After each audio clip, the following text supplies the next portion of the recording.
जोमैटो की food delivery करने वाले अमन को काम शुरू किए 3 महीने ही हुए थे कि दिल्ली में एक दिन उनकी बाइक को बस ने ऐसी टक्कर मारी कि सारे सपने बिखर गए। इस हादसे में अमन की जान तो किसी तरह बच गई, लेकिन बिस्तर से नहीं उठ पा रहे। इस बारे में डॉक्टर भी नहीं बता पा रहे कि वो कब तक ठीक हो पाएंगे।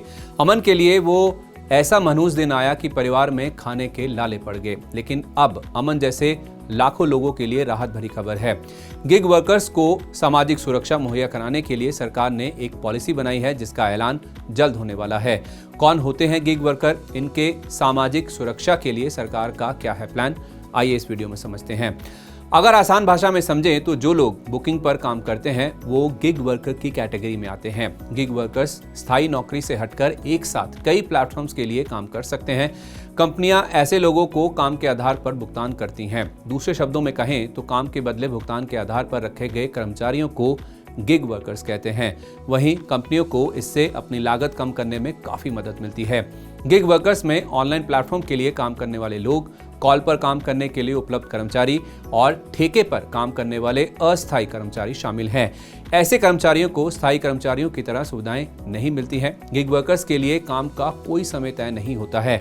कंपनी से करार के आधार पर उन्हें काम करना पड़ता है। ऑनलाइन सामान बेचने वाली कंपनियों के लिए गिग वर्कर्स काफी अहम है।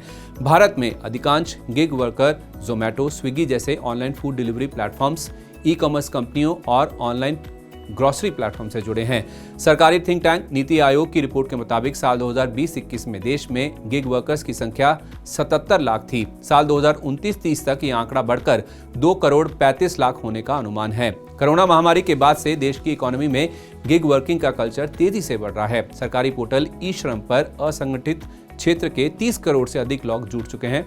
इस पोर्टल से वो लोग जुड़े हैं जो प्रोविडेंट फंड, ईएसआई और पेंशन जैसी सुविधाओं के दायरे में नहीं आते। गिग वर्किंग में ऐसे लोग भी जुड़े हैं जो काफी ज्यादा पढ़े लिखे हैं और संकोच की वजह से वो अपना नाम कहीं जाहिर नहीं करते। नीति आयोग ने इन वर्कर्स और उनके परिवारों को सामाजिक सुरक्षा के दायरे में लाने की सिफारिश की है। गिग वर्कर्स की सामाजिक सुरक्षा के मुद्दों पर केंद्रीय श्रम एवं रोजगार मंत्री मनसुख मंडाविया ने पिछले दिनों ई कॉमर्स और फूड डिलीवरी कंपनियों के मैनेजमेंट के साथ बातचीत की।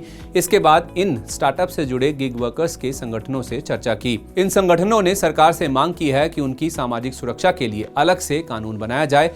मनसुख मंडाविया का कहना है कि सरकार गिग वर्कर्स की सामाजिक सुरक्षा सुनिश्चित करेगी।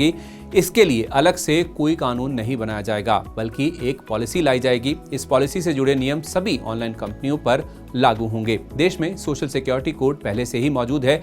गिग वर्कर के लिए बनाई जा रही पॉलिसी इस कोड का हिस्सा होगी। अब सवाल यह है कि सरकार गिग वर्कर्स को क्या क्या सुविधाएं देगी। दरअसल गिग वर्कर्स को स्थायी रूप से काम नहीं मिलता है। अमन की तरह बीमार या हादसा होने पर उनके सामने वित्तीय संकट पैदा हो जाता है। इससे निपटने के लिए गिग वर्कर्स को पीएफ और ईएसआई के दायरे में लाया जाएगा। जिन लोगों का पीएफ कटता है उन्हें ईडीएलआई स्कीम के तहत 7 लाख रुपए तक का जीवन बीमा मुफ्त मिलता है, जबकि ईएसआई के तहत इलाज से असीमित खर्च की सुविधा मिलती है। अगर अमन की तरह कोई हादसे के बाद काम करने लायक नहीं रहता है तो उसे ईएसआई की ओर से एक निश्चित अवधि तक वित्तीय मदद मुहैया कराई जाती है।